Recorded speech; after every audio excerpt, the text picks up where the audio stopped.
कैसा गांव जहां का महाराज अगर किसी लड़की को सेवा के लिए चुन लेता है तो वो लड़की अपने आप को भाग्यशाली मानती है। दरअसल इसका नाम कृष्णा होता है, जो कि एक लेखक होता है जो किसी जातिवाद को बढ़ावा नहीं बल्कि एक भिखारी का झूठा भी खा लेने की हिम्मत रखता था। उसकी इस प्रकार की सोच लोगों पर अच्छा प्रभाव डालने लगी। शहर का हर नामचीन आदमी उसका लेख पढ़ा करता था। इसका नाम किशोरी होता है, जो गाँव की बहुत खूबसूरत लड़की थी। कृष्णा और किशोरी एक दूसरे से प्रेम करते थे। कृष्णा उसको रंग लगाना चाहता था, लेकिन वो उसको मना करती है कि सबसे पहले गाँव के महाराज ही सबको रंग लगाते हैं। दरअसल महाराज को कृष्ण का वंशज माना जाता है और गांव के लोग उसको भगवान के जैसे पूजते हैं। सभी आदमी अपने आप को महाराज का सेवक मानते थे। आज होली का दिन होता है और महाराज ही इस त्योहार की शुरुआत करता है। किशोरी की खूबसूरती को देखकर महाराज मोहित हो जाता है और महाराज उसको सेवा के लिए चुन लेता है। उसकी माँ खुद उसको महाराज की सेवा में छोड़ने आती है। अब किशोरी अंदर आ जाती है जहाँ महाराज भी होता है। इधर कृष्णा किशोरी को ढूंढ रहा होता है। तभी उसको पता चलता है कि किशोरी को महाराज ने सेवा के लिए चुना है। यहाँ किशोरी उसके चरण दबा ही रही थी कि महाराज उसको अपने पास बैठा लेता है। महाराज किशोरी को अपने पास बैठा लेता है और इधर दो आदमी अंदर की कुश्ती देखने के लिए दरबान से पूछते हैं। दरबान उनसे 1000 में डील करता है। तभी किशोरी का मंगेतर उसको ढूंढता हुआ वहां आता है। जब दरबान को पता चलता है कि वो उसकी मंगेतर है तो वो उसको अंदर जाने की इजाजत दे देता है। जब वो अंदर आता है तो देखता है कि यहाँ के नौकर अंदर ऐसे देख रहे हैं जैसे कोई इमरान हाशमी की मूवी चल रही हो। जब वो खिड़की से देखता है तो अंदर का नजारा देखकर वो हैरान हो जाता है। उसको बहुत गुस्सा आ जाता है। वो दरबान को धक्का देकर अंदर आ जाता है जहाँ सभी लोग लाइव मूवी का मजा ले रहे थे। किशोरी उसको देखकर डर जाती है। कृष्णा उसको बोलता है, मुझको तुमसे ऐसी उम्मीद नहीं थी कि तुम चरण सेवा की जगह ऐसा काम करोगी। तभी महाराज बोलता है, ये तो एक परंपरा है, तुम्हारी किशोरी मेरी झूठन होकर मोक्ष प्राप्त करेगी। कृष्णा उसको यहाँ से चलने के लिए कहता है, लेकिन किशोरी मना करती है कि मैं सेवा पूरी होने पर ही यहाँ से आऊंगी और कृष्णा उससे रिश्ता तोड़कर वहाँ से चला जाता है। अब वो अपने घर आ जाता है और बहुत रोता है। उसको विश्वास नहीं आता कि किशोरी ऐसा काम कर सकती है, क्योंकि वे दोनों एक दूसरे से बहुत प्यार करते थे। अब अगले दिन वो किशोरी को सामने देखता है। किशोरी उसको समझाने की कोशिश करती है कि वो एक सेवा थी।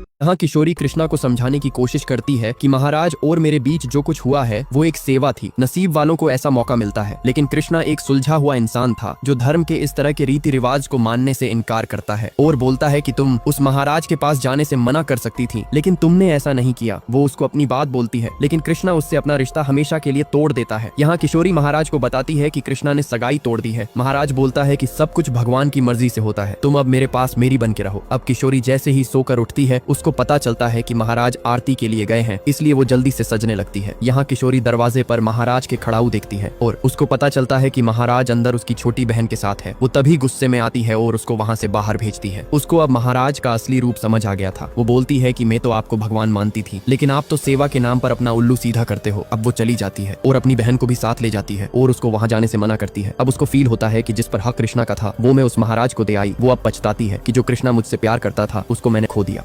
कृष्णा अपनी मंगेतर को छोड़ देता है क्योंकि वो सेवा के नाम पर महाराज के साथ रही थी, क्योंकि इस गांव में महाराज को भगवान माना जाता है। यहाँ कृष्णा का बाप उल्टा उसी पर गुस्सा करता है कि तूने किशोरी के साथ रिश्ता क्यों तोड़ा। ये हमारे गांव की परंपरा है कि लड़कियां हवेली में सेवा देती हैं, लेकिन कृष्णा एक क्रांतिकारी विचारधारा का इंसान था। उसको ये गवारा नहीं था कि उसकी होने वाली बीवी किसी आदमी के पास जाए, लेकिन उसका बाप उसकी बात नहीं सुनता और उसके एक थप्पड़ मारता है। उसकी माँ भी उसको घर से निकल जाने को बोल देती है और वो घर से निकल जाता है। जब सुबह होती है वहाँ 2 आदमी आते हैं जो कृष्णा का लेख पढ़ा करते थे और उसकी सोच की इज्जत करते थे। यहाँ महाराज अपनी मालिश करा रहा था कि तभी एक आदमी अपनी बहन को लेके आता है और बताता है कि मेरी बहन आपके बच्चे की माँ बनने वाली है। अगर आपने कुछ नहीं किया तो हमारी बहुत बदनामी होगी। लेकिन वो नहीं मानता, जिससे उसका भाई गुस्सा दिखाने लगता है। लेकिन उसकी बहन महाराज से माफी मांगती है और महाराज उसको धतूरे का लड्डू खिला देता है। उसका भाई खाने के लिए मना करता है, लेकिन वो महाराज की बात मान लेती है। रात को कृष्णा जा रहा था, तभी उसको आवाज सुनाई देती है। वो लड़का बताता है कि महाराज ने मेरी बहन को जहरीला लड्डू खिला दिया है। हाँ, वो बताता है कि महाराज ने मेरी बहन को धतूरे का लड्डू खिला दिया है क्योंकि वो पेट से थी। अब वो जैसे ही उसको हॉस्पिटल ले जाने के लिए बैलगाड़ी लेके आता है, वो देखता है कि वे वहाँ से गायब हो जाते हैं। वो उनको ढूंढने की बहुत कोशिश करता है, लेकिन वे उसको नहीं मिलते। वो एक आदमी से पूछ ही रहा था कि वो बताता है कि ये हवेली बहुत लोगों को निगल चुकी है। कृष्णा बोलता है, जब तुमको सब पता है तो आप कुछ करते क्यों नहीं हो। वो बोलता है कि महाराज की ताकत बहुत बढ़ चुकी है, मैं कुछ करना भी चाहूंगा तो मेरी भी आवाज हवेली में दबा दी जाएगी, लेकिन तू हवेली के बाहर से बहुत कुछ कर सकता है। देश के बारे में तो लिखते ही हो, हवेली के बारे में भी लिखना शुरू कर दो। लेकिन अखबार का संपादक कृष्णा को ऐसा करने से मना कर देता है कि महाराज के बारे में ऐसा करने का मतलब है कि अपने पैर पर कुल्हाड़ी मारना। लेकिन कृष्णा अपनी बात पर अटल रहता है। अब वो उसको किशोरी के बारे में बताता है कि वो तुमसे मिलने के लिए आई थी क्योंकि वो किशोरी को बहुत प्यार करता था, इसलिए उसको माफ करने के लिए मान जाता है। तभी वहाँ एक आदमी आता है और उसको अपने साथ ले जाता है। यहाँ वो आके देखता है कि किशोरी अब नहीं रही है, क्योंकि महाराज ने उसके साथ जो किया था उस वजह से वो कृष्णा से आंख नहीं मिला सकती थी। अब वो बहुत गुस्से में महाराज को चेतावनी देता है।